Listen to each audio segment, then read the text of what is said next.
Nagpasalamat po si Pangulong Bongbong Marcos sa United Arab Emirates sa isang phone call sa kanilang presidente.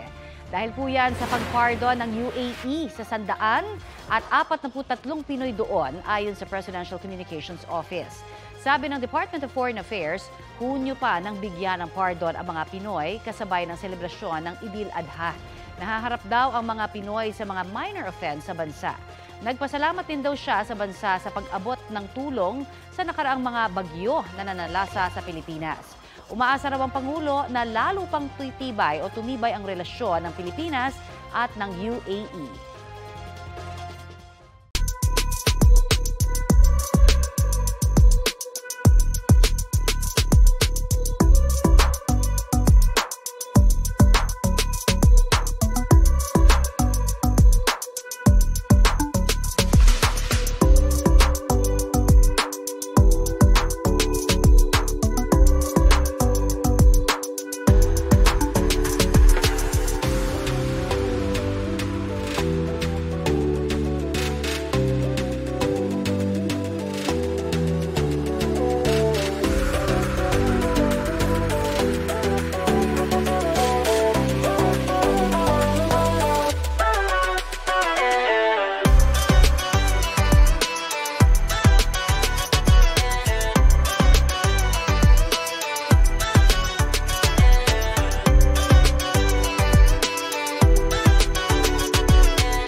Kapuso, para sa mga maiinit na balita, mag-subscribe sa GMA Integrated News sa YouTube.